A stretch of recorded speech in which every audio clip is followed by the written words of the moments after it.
Hello दोस्तों, नमस्ते, प्रणाम। आप लोग कैसे हैं? आई होप बहुत अच्छे होंगे। और हम लोग आए अपने गांव, तो देखिए हम लोग क्या मस्ती कर रहे हैं। अच्छा लग रहा है हम लोग को। ये है हमारा नथिया और ये है झुमका और ये है मन टीका, हार भी है। और कैसा लग रहा है आप लोग जरूर कमेंट में बताइएगा।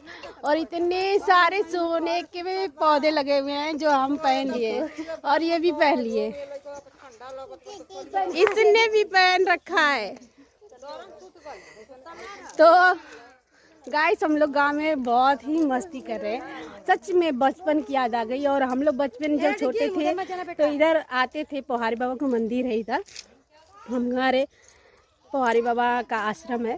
तो हम लोग जब भी आते थे तो यही मस्ती करते थे। और पीछे बहुत सारे लोग हैं जो हम लोग इधर टहलने आए, घूमने आए।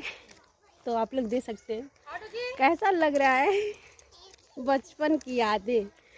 और यहाँ पर आने पर बचपन की यादें ताज़ा हो जाती हैं। तो हमें तो बहुत अच्छा लगा। प्लीज़ किसने किसने बचपन में ऐसा किया है आप लोग ज़रूर कमेंट में बताइए। और हमारा नथिया मंटी का कैसा लग रहा है आप लोग कमेंट में ज़रूर बताइए। और हमारा गांव कैसा लगा। तो प्लीज़ आप लोग कमेंट, लाइक, कमेंट, शेयर करते रहिए। Thank you. राधे राधे।